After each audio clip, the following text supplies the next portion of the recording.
बारिश में railway station पर गरीब पकौड़े वाली। ये बारिश तो छूटने का नाम नहीं ले रही है। पहले ही रेलवे स्टेशन पहुंचने में इतना लेट हो गया है। अभी तक कितनी ट्रेन स्टेशन से निकल गई होंगी। जोरदार बारिश होती देखकर चौखट पर खड़ा राकेश चिंता में डूबा हुआ था। आसमान में काली घटाएं घिरी हुई थी, रह रहकर बिजली चमक रही थी। खांचे के अंदर दोनों सास बहू झाल मुड़ी तैयार कर रही थी। सुधा बहू, मैंने झाल मुड़ी में मिर्च मसाले मिला दिया है, तो नींबू निचोड़ दे। माँ जी, अगर अभी नींबू निचोड़ दूंगी तो झाल मुड़ी 1-2 घंटे में पूरी सील जाएगी, और आप तो देख ही रही हैं सुबह से ही तगड़ी बारिश हो रही है। पता नहीं राकेश जी बेचने कितनी देर में जाएंगे। तभी राकेश चौखट पर से अंदर आकर कहता है, सुधा ऐसा करो, बाल्टी पर पन्नी बांध दो ताकि झाल मुड़ी गीली होकर खराब ना हो। बारिश छूटने का इंतजार करने से कोई फायदा नहीं है। पूरे आसमान में काली घटाएं छा रखी हैं। आज सारा दिन बारिश लगी रहेगी। तभी इस बार काफी भयंकर बिजली कड़कती है, जिससे रुचि डर जाती है। मम्मी, मुझे डर लग रहा है। पापा आप रेलवे स्टेशन मत जाओ, रोड पे पानी भरा है। बिटिया, झालमुड़ी बेचने जाएंगे तभी तो पैसे कमा कर अपनी रानी बेटी के लिए चीजी खरीद कर लाऊंगा ना। सच्ची मुच्ची पापा? हाँ मेरी रानी बिटिया। तो फिर आप मेरे लिए चटपटे पकौड़े खरीद के लाना, और उसके साथ वो तीखी चटनी आती है वो भी लाना, मेरा खाने का दिल करता है। जहां बारिश का मौसम राकेश के लिए उसके गरीब परिवार का पेट भरवाने के बीच में मुंह बाए खड़ी थी, क्योंकि बरसात के चलते उसके आधे दिन की बिक्री खराब हो चुकी थी। डबडबाई आंखों से रुचि को दुलराते हुए कहा, ठीक है, अगर स्टेशन पर पकौड़े बिक रहे होंगे तो जरूर खरीद कर लाऊंगा बिटिया। अच्छा माँ, सुधा, मैं चलता हूँ। बेटा, बड़ी तगड़ी तूफानी आंधी पानी बरस रही है, कैसे जाएगा तू? माँ, अगर बारिश का मौसम देखूंगा तो रात में खाने के लिए नमक रोटी भी नहीं जुड़ेगी। सुधा को भी 7वां महीना लग गया है, उसकी डिलीवरी करवाने के लिए भी तो पैसे जोड़ने हैं। अजी, ये मैंने आपके लिए पन्नी की बरसाती बनाई है, पहन के जाना। अच्छा, तभी मैं सोचूं कल पन्नी जोड़ जोड़ कर तू ये बरसाती बना रही थी। सुधा बहू तू गर्भवती है, थोड़ा आराम भी किया कर। माँ जी, सुबह की रोटी पानी बनाने के बाद पूरा दिन काम ही क्या बचता है, टाइम ही नहीं कट रहा था तो बना दिया। वैसे ये पानी की बरसाती बहुत टिकाऊ है, भीगने से बचाव हो जाएगा। कब से सोच रहा था रेनकोट खरीदने को, मगर जब से बरसातें लगी हैं झालमुड़ी बेचकर रोटी खाने का खर्चा ही मुश्किल से निकल पा रहा है। कुछ ही देर में राकेश रेलवे स्टेशन पर आ जाता है, जहां यात्रियों की खूब भीड़ भाड़ थी। प्लेटफॉर्म पर छोले भटूरे वाले से लेकर आलू पूरी पकौड़े वाले की रेडी पर जमकर भीड़ थी। खा लो भैया, गर्मा गर्म चटपटा पकौड़ा 50 रुपए प्लेट कर दिया, एकदम फ्रेश माल खाओ, यात्रा सुखद बनाओ। आज तो रेलवे स्टेशन पर खूब दबा कर भीड़ है। बस भगवान जी दया करके सारी झालमुड़ी बिकवा देना, ताकि शाम को बिटिया के लिए पकौड़े खरीद कर ले जाऊं। तभी हॉर्न बजाते हुए प्लेटफॉर्म पर ट्रेन आती है। राकेश के साथ साथ बाकी भी अपनी चाय पकौड़ी का टोकरा सर पर लिए अंदर चढ़ते हैं। खा लो भैया, गर्मा गर्म चाय पकौड़े बोलो भैया, चाय पकौड़े। भैया लगाना 1 प्लेट चाय पकौड़े। अभी लो भैया। अरे पकौड़े करारे तो है ना, बासी तो नहीं है? अरे बासी का तो सवाल ही पैदा नहीं होता भैया जी, बिल्कुल ताजा गरम छान कर लाया हूँ। फिर तो 1-1 कप चाय पकौड़े हम सबके लिए भी लगा देना। जी जी बहन जी। ठगेरू पकौड़े वाले की चिकनी चिकनी बातों में आकर भोले भाले पैसेंजर चाय पकौड़े खरीद लेते हैं। मंगरू पैसे काट कर ट्रेन से उतर जाता है। जैसे ही सब पकौड़े चखते हैं तो भड़क जाते हैं। ये पकौड़े तो कितने खट्टे और खराब से लग रहे हैं। और ये चाय भी पानी कम चाय है। वो चाय पकौड़े वाला बड़ा मक्खनबाज था, चूना लगा गया, मेरे तो मुंह का स्वाद बिगड़ गया। गरीब राकेश अभी अपनी झालमुड़ी की बाल्टी लिए इस आस में खड़ा था कि उसकी भी थोड़ी बिक्री हो जाए। बहन जी, एक बार ये झालमुड़ी खाकर एकदम चटपटी तीखी, मिजाज हरा हो जाएगा। अरे बोल दो, हम कर दे तेरा मिजाज हरा। उतरता है ट्रेन से नीचे कि टीटी को बुलाऊं? अरे जा रहा हूँ भाई साहब, गुस्सा मत कीजिए। राकेश निराश मन से ट्रेन से उतर जाता है। तभी मंगरू उसकी खूब खिल्ली उड़ाता है। अरे क्यों रे राकेश, तेरी झालमुड़ी बिकी कि नहीं? मंगरू, तू जानबूझकर मैं जिस बोगी में चढ़ता हूँ तो उसी में चढ़ता है। तेरे चलते मेरी आमदनी मर जाती है। तू खुद तो स्टेशन पर पकौड़े बेचकर नोट छाप लेता है, मगर मुझको ट्रेन में ही बेचकर परिवार का पेट पालना है। तूने आज फिर झूठ बोलकर ग्राहकों को बासी पकौड़े बेचे हैं, और ये सरासर बेईमानी है। अरे भाई, ईमानदारी से कमाने से परिवार नहीं चलता। और ये पैसेंजर कौन से आसपास के थे जो शिकायत देकर आएंगे? बेच डाला, वरना घाटा खाना पड़ता। राकेश इसके आगे कुछ नहीं बोलता और अपनी बाल्टी उठाकर दूसरे प्लेटफॉर्म पर जाकर बेचता है। भगवान की दया से आज झालमुड़ी बेचकर ठीक मुनाफा हो गया है। थोड़ी सी और बच गई और अभी तो एक आखिरी ट्रेन आनी बाकी है, उसमें बेचकर खत्म कर दूंगा। तभी रफ्तार में एक्सप्रेस ट्रेन रेलवे स्टेशन पर आती है। राकेश बाल्टी लेके तैयार हो जाता है। मंगरू टोकता है, अरे राकेश, ये एक्सप्रेस ट्रेन है, इसमें चढ़ने की कोशिश मत करना। पर राकेश पर तो जैसे धुन सवार था। वो जैसे ही तेजी में भगा, भगदड़ के चलते चढ़ नहीं पाता और पैर ट्रेन के अंदर फंस जाता है। गनीमत थी कि स्टेशन के कुछ लोग उसके पैर को निकाल लेते हैं, पर पैर की 2 उंगली कट जाती है। मरहम पट्टी करके कुछ लोग घर छोड़ जाते हैं।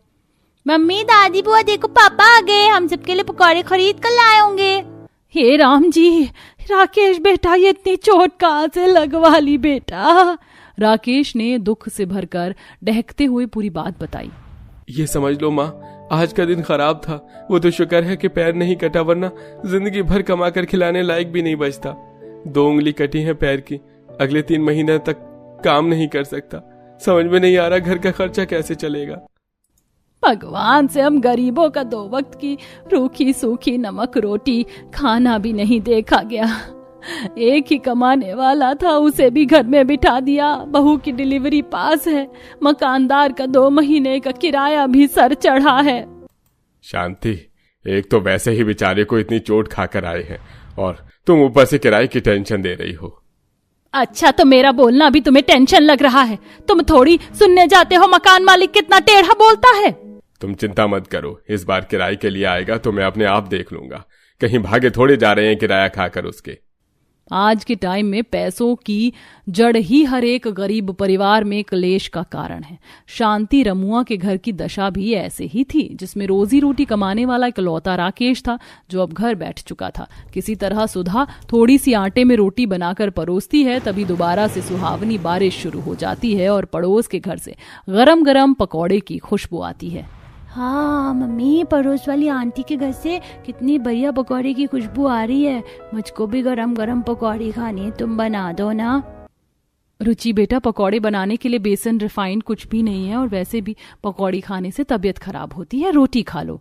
नहीं, तुम झूठ झूठ बोल रही हो। पकौड़े खाने में टेस्टी टेस्टी लगते हैं। मैं पूजा की मम्मी से मांग के ले आती हूँ।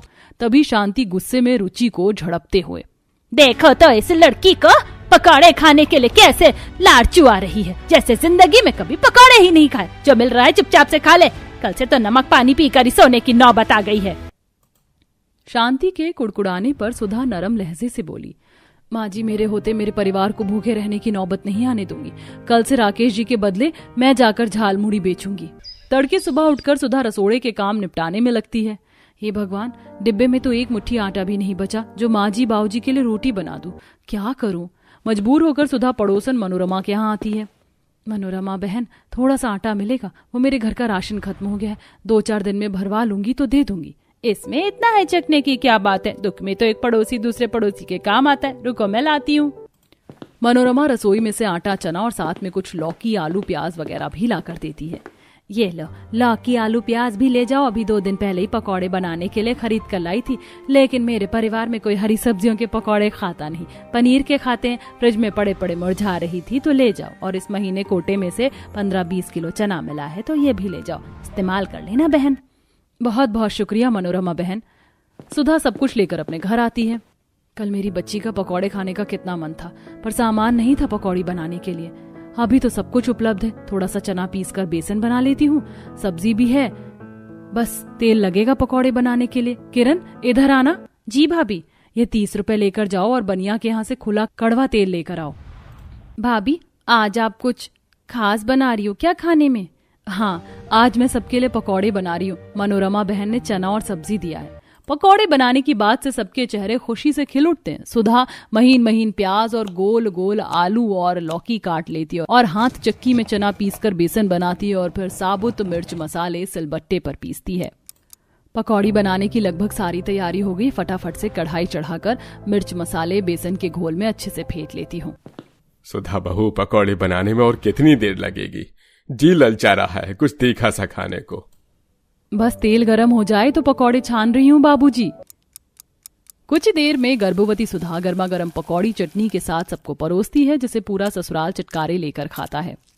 वाह भाई बहू, पकौड़े बनाने में तूने तो नथुलाल हलवाई का हाथ फेल कर दिया। इतने फुलकेदार चटपटे पकौड़े बने हैं। सच में बहू, तेरे बनाए पकौड़े का स्वाद इतना बढ़िया है कि खाते ही स्वाद मुंह में घुल गया। तुमको मालूम है सुधा, ऐसे चटकदार पकौड़े अगर रेलवे स्टेशन पर बनाकर बेचो तो मंगरू पकौड़े वाले की तो बिक्री ही बंद हो जाएगी। मंगरू पकौड़े वाला? अजी ये कौन है? एक नंबर का घपलेबाज आदमी है। बासी पकौड़े ताजे बताकर बेचता है और उसके पकौड़े ऊपर से देखने में तो एकदम लाल कुरकुरे से लगते हैं, लेकिन अंदर से एकदम कच्चा आटा होता है। और तो और पकौड़े भी घटिया सस्ता डालडे में बनाता है।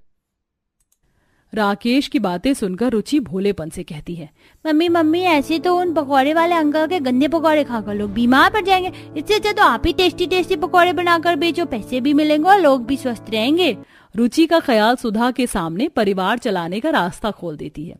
ख्याल तो अच्छा है, वैसे भी बरसात में हर कोई पकौड़े बड़े चाव से खाता है। अगर व्यापार जम गया तो हमारे घर के गरीब हालात भी सुधर जाएंगे।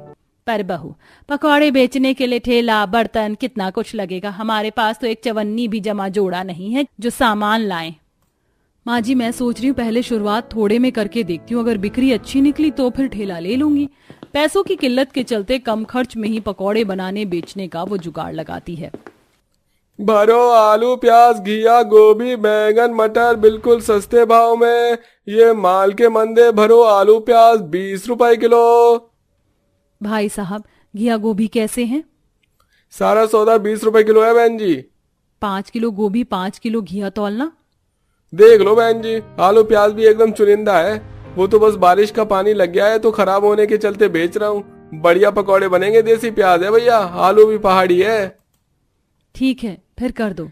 सब्जी खरीद कर बूंदाबांदी में भीगते हुए सुधा घर आकर हाथ चक्की में चना पीसकर बेसन निकालती है और अगले दिन पकौड़ी चटनी बनाकर टोकरी में भरकर रेलवे स्टेशन पर आती है, जहां ठंडी ठंडी हवा चलने के साथ हल्की हल्की बूंदाबांदी हो रही थी। पकौड़े खा लो, पकौड़े, चटपटे पकौड़े, तीखी तीखी चटनी के साथ 10 रुपए प्लेट भैया। गर्मा गर्म पकौड़े की खुशबू से रेलवे स्टेशन पर बैठे यात्री गरीब पकौड़े वाली के पास खाने के लिए खींचे चले आते हैं। मम्मी मम्मी, मुझको भी चटपटे पकौड़े खाने हैं, मुझको पकौड़े दिलवा दो प्लीज। ठीक है बेटा, अभी दिलवाती हूँ। बहन जी जरा 2 प्लेट पकौड़े देना। जी, अलग अलग दूं या एक ही जगह 20 के कर दूं? एक ही में कर दो बहन। सुधा गरम गरम पकौड़े चटनी के साथ डोंगे में डाल कर देती। दोनों चटकारे लगाकर खाते और भर भर कर तारीफ करते। अरे वाह मम्मी, आंटी के पकौड़े तो टेस्ट में बेस्ट है, मजा आ गया। ये लो 50 रुपए। मेम साहब, छुट्टे तो नहीं है मेरे पास, अभी अभी बोनी की है। कोई नहीं आंटी, आप बाकी के पैसे की हमें पकौड़े दे दीजिए, मैं ट्रेन में खाऊंगा। पहले पहले ग्राहक से ही गरीब पकौड़े वाली 50 के पकौड़े बेचती है। दिन भर में बारिश में रेलवे स्टेशन पर घूम घूम कर पकौड़ी बेचकर उसकी अच्छी बिक्री निकल जाती है। स्टेशन पर पकौड़ी बेचकर सही मुनाफा निकल गया। गर्भवती हालत में पूरा दिन भूखे पेट पकौड़े बेचने के चलते सुधा को चक्कर सा आता है। वो 2-4 पकौड़े खाकर रेलवे स्टेशन के प्याऊ से ठंडा ठंडा पानी पीती, तभी बारिश का रंग करने के साथ तेज तूफान उठ जाता है। कितनी तेज बिजली चमक रही है, लगता है पीट पीट कर आंधी पानी होगी। किरण बेटी देख, सुधा बहू आई कि नहीं? माँ भाभी नहीं आई। कुछ देर गुजरने के बाद बारिश में भीगते हुए सुधा घर आती है। सुधा के चेहरे पर दिन भर की थकान झलक रही थी, जिससे शांति की आंखें डबडबा सी गईं। भगवान का शुक्र है तू सही सलामत है बहू। पता है जब तू गई है तेरी चिंता खाए जा रही थी। बारिश का मौसम है, तू पेट से रोड पर कितना पानी भरा है। कल से मैं भी तेरे साथ पकौड़ी बेचने चलूंगी। माँ जी, मैं बिल्कुल ठीक हूँ। देखिए, पकौड़ी बेचकर आज मुझे 1500 रुपए का मुनाफा हुआ है। अगली सुबह सुबह बहू सुधा उन पैसे से पकौड़े बनाने के लिए बढ़ाकर सामान लाती। अब दोनों सास बहू रेलवे स्टेशन पर पकौड़ी बेचती हैं। कंचन पूरे घर को संभालती है। धीरे धीरे गरीब सुधा के स्वादिष्ट पकौड़े खाने के लिए रेलवे स्टेशन के काफी ग्राहक लग जाते हैं। माँ जी, बस बारिश में इसी तरह हमारे चटपटे पकौड़े की बिक्री चलती रहे तो बहुत जल्द हम अपना घर मकान भी कर लेंगे। तेरे मुंह में घी शक्कर बहू, वैसे भी सारा जीवन तो गरीबी देख देख कर किराए के मकान में ही गुजर गया। कम से कम बुढ़ापा तो अच्छे से कटेगा। जल्दी से किराए के मकान से छुटकारा मिले। दोनों गरीब सास बहू पकौड़े बेचकर जैसे ही घर लौटती हैं तो मकानदार उनका सामान बारिश में निकाल कर बाहर फेंक रहा था। पड़ोसी अपनी चौखट पर जुटकर तमाशा देख रहे थे। मकानदार जी, इतने पत्थर दिल मत बनो। ऐसी बारिश के मौसम में अपने परिवार को लेकर कहाँ जाऊंगा? अरे भाड़ में जाओ, मुझे उससे कोई लेना देना नहीं है। तुम जैसे लीचट किराएदार को रखकर मैं तो बड़ा पछता रहा हूँ, समझे? मैंने अपना मकान इज्जतदार किराएदार को चढ़ाया है, अब तुम लोग फूटो यहाँ से। मूसलाधार की उस बारिश में गरीब सास बहू का परिवार लाचारों की तरह हाथ जोड़कर मकानदार के आगे खड़ा था, पर उसने थोड़ी भी दया माया नहीं खाई। सब सामान समेट कर रोड पर इधर से उधर दर दर भटकते हैं। ऐसे में बारिश भी भयंकर थी। बादल इतनी तेज गरज रहे थे मानो अभी फट जाएगा। अच्छा मम्मी डर लग रही है, घर चलो ना। पूरा का पूरा गरीब परिवार ही तूफानी बारिश में सर से पैर तक तरतर हो चुका था। बच्ची की खराब हालत देखकर सुधा का कलेजा फट गया। तो ऊपर वाले ने हमसे घर छीन लिया बिटिया। माँ जी वैसे भी रात हो गई, रेलवे स्टेशन पर चलते वही रात का टाइम काट लेंगे। पूरा गरीब परिवार बारिश में भीगे भूखे प्यासे ठोकर खाते खाते रेलवे स्टेशन के प्लेटफॉर्म पर आते। तभी कीचड़ मचा देख स्टेशन मास्टर नाक चढ़ाते हुए, अबे ओ चलो फूटो यहाँ से, साफ सुथरा प्लेटफॉर्म पर कीचड़ मचा दिया। काका हमारा घर बारिश में उजड़ गया, अभी के लिए हमें यहाँ रहने दीजिए। अरे तू तो वही पकौड़े वाली है ना जो रेलवे स्टेशन पर रोज पकौड़े बेचती है? जी काका, ये मेरा परिवार है। भगवान ने बहुत जुल्म ढाया है हम पर इस बारिश में। सुधा फूट फूट कर रोते हुए सारी बात बताती है, जिससे स्टेशन मास्टर का मन भर आता है। बेटिया, गरीब के भाग्य में तो दुख झेलना लिखा ही होता है, पर तू चिंता मत कर। अगर जरूरत लगे तो स्टेशन पर साफ सफाई का काम दिलवा दूंगा, और घूम घूम कर पकौड़ी मत बेचना। अब से मैं तेरा ठेला खुलवा देता हूँ, प्लेटफॉर्म पर आराम से पकौड़े बेचना। भाई साहब, रोजी रोजगार तो आप दिलवा देंगे, लेकिन रहने की थोड़ी व्यवस्था हो जाती तो बड़ी मेहरबानी होती। देखो बहन, रेलवे स्टेशन पर तो मैं आप लोगों को रहने नहीं दे सकता, क्योंकि बाकी टीटी आकर आपको भगा देंगे। एक जगह है जहां पर रह सकते हो, आओ मेरे साथ साथ। पूरा गरीब ससुराल स्टेशन मास्टर के पीछे पीछे प्लेटफॉर्म से उतरकर पटरी के रास्ते चल पड़ता है। बारिश के चलते पटरी पर पानी भरा था। कुछ दूर आकर वो कई सारी ट्रेन की बोगी खड़ी देखते हैं। बहन जी, ये रेलवे ट्रैक पिछले 10 साल से बंद पड़ा है, और ये ट्रेन बोगी भी यूं ही खड़ी है। अभी के लिए आप इसी में बसावट कर लो, बारिश का मौसम भी है, कम से कम सिर पर सहारे की छत तो हो जाएगी। बहुत बहुत शुक्रिया भाई साहब। तब सुधा किरण दोनों मिलकर ट्रेन की बोगी को साफ सुथरा करके जरूरत का सामान रखती हैं। कहते हैं ना, इस दुनिया में अगर गरीब की थाली में से रोटी छीन कर खाने वाले हैं तो भलाई करने वाले भी भतेरे लोग हैं। अगले दिन सुधा पकौड़े बनाने के लिए सामान खरीद कर लाती है और गर्मा गर्म पकौड़े बनाकर रेलवे स्टेशन पर बेचने आती है, जहाँ स्टेशन मास्टर उसे ठेला खरीद कर देता है और दोनों सास बहू को सफाई का काम दिलवाता है। गर्मा गर्म चटपटी पकौड़ी खा लो, 20 रुपए प्लेट चटपटे पकौड़े खाओ चटनी के साथ। बिटिया, मेरी राय मान, तो तू अपनी चटपटी पकौड़ी के साथ साथ चाय भी रख। बारिश के मौसम में हर कोई चाय पीता है, और इससे तेरे पकौड़े की बिक्री पर भी जोर पड़ेगा। हाँ, ये तो मैंने सोचा ही नहीं था कि बारिश में लोग चटनी पकौड़े से ज्यादा चाय पकौड़ी कितने ज्यादा चाव से खाते हैं। उस दिन तो सुधा पकौड़ी चटनी बेचती है, लेकिन अगले दिन से चटपटे पकौड़े के साथ प्योर दूध की चाय भी बनाकर केतली में रखती है। गर्मा गर्म चाय बोलो भैया, चाय 10 रुपए में प्योर दूध वाली बनी स्पेशल कप की चाय पीजिए। बारिश के ठंडे सुहाने मौसम में जायकेदार चाय पीने के लिए लोगों की भीड़ जमा हो जाती है। बहन जी, 1 कप गर्मा गर्म चाय देना। अभी लीजिए भैया। वैसे भैया जी, मेरे यहाँ के चटपटे पकौड़ी बड़े स्वादिष्ट हैं, नाश्ता करना पसंद करेंगे? हाँ हाँ हाँ, क्यों नहीं बहन जी। वैसे भी बारिश के मौसम में गर्मा गर्म पकौड़े के बिना तो चाय का मजा फीका हो जाएगा। गरीब पकौड़े वाले की बोलचाल में इतनी मिठास भरी थी, साथ ही पकौड़े इतने चटकदार थे कि ग्राहक खुशी खुशी चाय पकौड़ी खाने के लिए मान जाते हैं। समय गुजरता है और अब दिन मक्खी की तरह भीड़ जमा रहती है। बारिश में उस गरीब पकौड़ी वाली का व्यापार अच्छा चलता है। दिन भर में वो चाय पकौड़ी की बिक्री से अच्छा मुनाफा कमाती है। वहीं राकेश सामान ढोकर और ननद सास रेलवे स्टेशन की साफ सफाई करती हैं, जिससे सब थोड़े थोड़े पैसे जोड़कर अपना घर बना लेते हैं और चैन की रोटी खाते हैं।